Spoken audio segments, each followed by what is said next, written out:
Was there ever any chance that Gordon Ryan would enter? I don't think so. I don't think so. Is that something you tried? Me and Gordon don't text each other too often. I tag him on Instagram and things, but he doesn't respond. Mm-hmm. Tell me about your history with Nicholas Meregali. My history with Nicholas Meregali. Actually, it dates back to a time where probably he does not even remember. Yeah. Back when I used to wear a kimono. So I went to Abu Dhabi World Pro. I was chasing my gi dreams. Yeah. I lost in, I can't even remember. Again, probably the final. No, me. I probably lost in the final against Tommy Langlaka in the weight division. This was the last year they did the absolute. I went into the absolute. I made it all the way to the semis. Nicholas Meregali destroyed me in the gi. I did hit a nice little reversal on him though. He passed my guard and I somehow reversed him from side control. That's the only part of the match I share, after which he swept me, submitted me. You reversed him from side control? Yeah. Okay. So that could be like an instructional also. That could, yeah, exactly.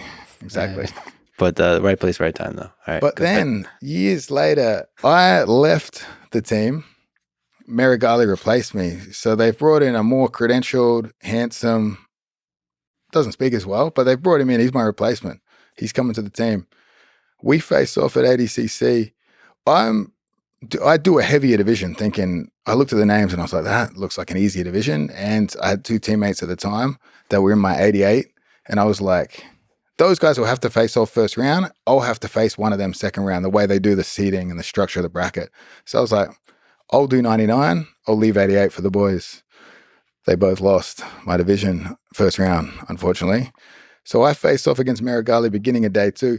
A lot of pressure because Danaher's used to corner me, used to be my coach. Now he's cornering the Brazilians who we used to complain about as the enemy. And I'm like, what's going on over here? It's like Karate Kid stuff. I face off against Meregali. I go hard early because I think he can't defend leg locks. For the first 3 minutes, I'm just attacking legs. I ended up sweeping him, getting on top. No points before the points period, but I'm very tired. I'm very tired at this point. Meregali's big. Like there's some guys that get juiced up to hit a certain weight. That's what I did to enter this division. You can't keep your gas tank. Meregali's just a big dude. Who knows if he's on the juice or not, but he's just naturally sits around 230 pounds or even 225. When you're naturally that big, your gas tank's a bit better. Again, if you balloon yourself up on every substance possible, gas tank's surprisingly not too good. So we have a bit of a close one. Decision goes my way. Ultimately, finals next, I lose that. But that is sort of our competitive history. Mm-hmm. We were meant to have a match that had been pre-booked immediately after ADCC. So we agreed to this before ADCC. I was like, if the price is right, I'm in. So I sign up for it and I'm thinking at ADCC that we're going to face off soon after. Meregali chose instead to have some vacation time. He wanted to go on vacation. He wanted to relax, bit of relaxation down in Brazil. So the match is scrapped. Flow hit me up and they say, can you do February? And this was about the time that Volks fought Islam in Perth. I was like, no, I can't do February because I'll be helping Volkanovski. That's going to take precedence over this match. Flo goes, you know what we'll do? We'll announce it anyway. We'll sell those tickets anyway. We'll get the people hyped and then we'll just have you pull out. And I'm like, all right, do it. I'm like, do whatever you want. That's fucking probably not a good idea, but they do that. And then people keep trying to rebook this match. But now I barely even train anymore. I'm busy being a promoter, traveling around. So now instead of facing him in competition again, which I would do if the price was right, they'd have to pay me very well.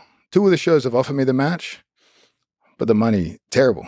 What do you think is a number that would convince you? It would have to be, I would think, $500,000. Huh. Otherwise, I just can't be bothered. Yeah. You know what I mean? It'd have to be worth it because to put a price on a guy that takes himself as serious as Meregali, Meregali's a very serious man. Mm-hmm. He's talking about authenticity. He's talking about words he doesn't even understand. For me to give him the opportunity to live in a world where he had won the last match against me, it's hard to put a price on that. It's, you know, when people say it's not about the money, it's not about the money. It's about me waking up every day knowing that he knows he lost to me. So you think you've gotten it in his head? Yes. How do you think you would do if you were to face him for the said 500,000? For the 500? Yeah. I think over 5 minutes, I beat anyone in the world. You still think you got it? I still think I got it. Gabby about to find out too.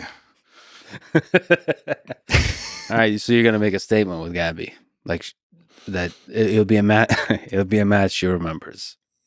Yeah, she for sure will remember. I think the fans will remember it as well. Right, I'm open to, like, if we do this match, I'm taking it very serious, but we'd be open to rematches. I've always said I would have a MMA fight with her. I wouldn't be afraid to hit a big woman. So, unlike with Meregali, if you win, you're not going to ride off to the sunset with Gabby. I'm a bit of a romantic. I think she deserves a few finishes, you know? Not one and hit the bed that night. So you think you can actually beat Nicholas Meregali? I think so, yeah. I mean, you could throw a riddle at him before the match. That'd fucking complicate things for him for the next hour.